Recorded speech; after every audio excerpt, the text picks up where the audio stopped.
Day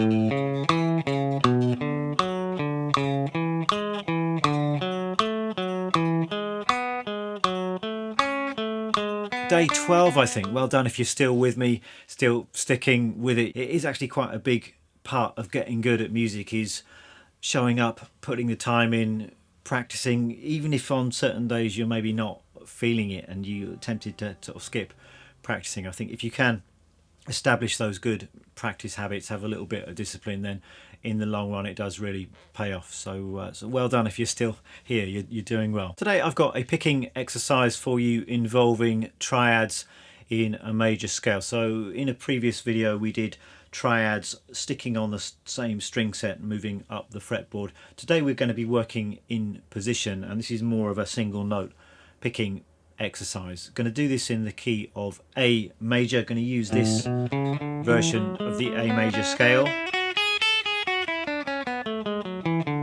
And we used this shape before, I think the C major scale in when I talked about interval skip exercises, but here it's going to be in the key of A, starting at the 5th fret on the low E string, and we're going to be playing triads off of each of the notes in this scale. So the way we play these triads is really by skipping every other note in the major scale. So if we start on A, we skip to C sharp, and then we skip to E. That's an A major triad, and we can play a little triad arpeggio like that. And then the next arpeggio in the scale is going to be built off the second note, and we play every other note in the scale. We've got B, D, F sharp. That's a B minor triad. So you've got this series of triads available: C sharp minor, D, E,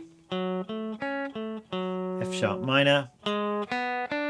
Remember, the arpeggio built off of the 7th note in a major scale is going to be diminished. So this is a G sharp diminished, and then we're back to A, and then the pattern repeats. B minor, C sharp minor, D, and E major. That's probably the last arpeggio that you can play without skipping outside of that particular scale shape. So we're going to be working with these little triad arpeggios, and we're going to play each of them like this. We're going to go, so the first note, second note, third note, and then back to the second note. So it's root, third, fifth, third, because that then connects nicely to the next arpeggio in the sequence. So A, B minor, C sharp minor, D, E, F sharp minor, G sharp diminished, then back to A, B minor, C sharp minor, D, and then finally E. And then we could come down in a similar way. So starting on the highest note, descending, and then going back to the middle note, all the way down.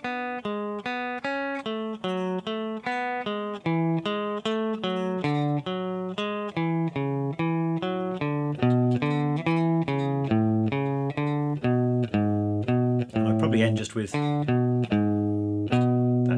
G sharp diminished, and then that resolves nicely to our root note. So that's the exercise. The first thing to do would just be to get that under your fingers, not worrying too much about the timing. Just get those shapes under your fingers.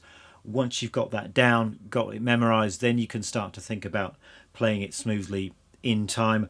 Alternate picking is the way to go with this particular exercise. So keep an eye on your picking hand. Make sure it's not cheating, that it's strict down up strokes throughout this exercise. So I'm just going to put that exercise all together and play it in time so you can hear how that sounds. I'll do it with the metronome as well.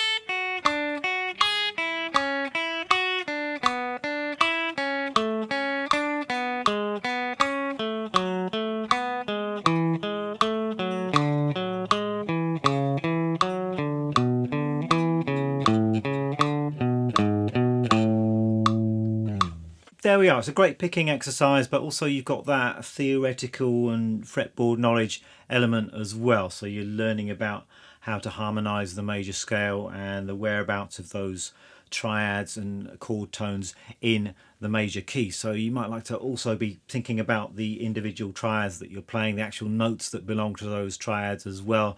You could expand this exercise to other keys as well. You could do it with other scales as well. So if you want more of a challenge, then you could try doing a similar thing with the minor scale, harmonic minor, melodic minor, for instance. So give that a try, and there's going to be more guitar fun tomorrow.